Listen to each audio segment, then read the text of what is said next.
Terrific Tuesday, Men of the Covenant. Byron Watson here.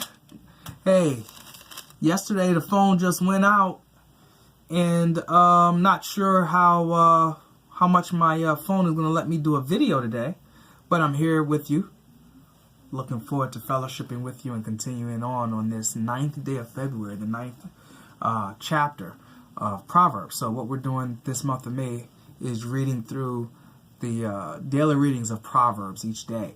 Yesterday, of course, was May 8th, and we talked about wisdom call, and that was also talking about a leadership principle of wisdom during this week of the Proverbs reading. So it was going to go into more in depth, but we got cut off yesterday and wasn't able to go into May 8th. And really talking about day one of a personal development of wisdom is what it was. So what we're going to do right now is go into day 9, chapter 9, titled Invitations of Wisdom and of Folly. Okay? And what's really, two really good verses in here, takeaways from here, is called double loop learning. Okay? And it's from Proverbs, the 9th chapter, 7th, and the 9th verse. And here's a summation of it. Okay, and then I'll come over to reading Proverbs 9, chapter 10, talking about priorities. But Proverbs 7, the 9th chapter, 7 and through 9th, here is talking about double loop learning. Solomon contrasted the difference between a mocker and a wise man to learn. Okay, so let me read these verses here. Whoever corrects a mocker invites insult. Whoever rebukes a wicked man incurs abuse. Do not rebuke a mocker, or he will hate you. Rebuke a wise man, and he will love you. Instruct a wise man, and he will be wiser still. Teach a righteous man, and he will add to his learning. Okay? And so, chapter 9, verses 7 through 9. Okay? And now this is a summation of those 3 verses. Solomon was contrasting the difference between the mocker and a wise man to learn. The mocker, also known as a fool, is characterized by unwillingness to address character issues. The fool will not learn how to deal with values and habits that generate destructive behavior. Okay, now here we know that some skills are easy to learn, but the belief system that governs the use of these skills are often deeply internalized and difficult to address. Right? We have these habits, we have these biases, these frameworks, and it causes us to have blinders on here, so we're not able to see the full view.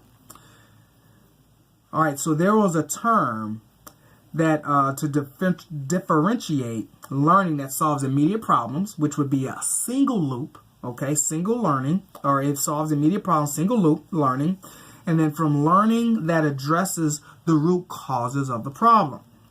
And this is double loop learning, all right? And so this was a Chris Argyris is the person who coined this term. Single loop learning for immediate learning and immediate problem solving, and then there's double loop learning, which goes to the root problem, okay, to identify the source of where this is coming from. So we observe most people define learning too narrowly as merely problem solving. So they focus on identifying and correcting errors in the external environment, external, outside of ourselves, outside of our mind and our heart, okay? Solving problems are important, but if learning is to persist, managers and employees must also look inward. They need to reflect critically on their own behavior, identify the ways they often advertently contribute to the organization's problems, and then change how they act. In particular, they must learn how the very way they go about defining and solving problems can be a source of problems in its own right. Okay? And this is taken from the book Teaching Smart, People How to Learn by Chris Argyris. All right, May to June 1991 from the Harvard Business Review. That is coming from my New International Version Leadership Bible. Okay? All right, so the single loop tends to be the easy one, right? We can teach a person to modify his or her angry outbursts, but the second loop forces the person to deal with the anger that generates the outburst. The second loop is essential to solving the problem, but more difficult to address. So leaders often stop with the single loop. And Solomon noted that wise men learn what they need to know.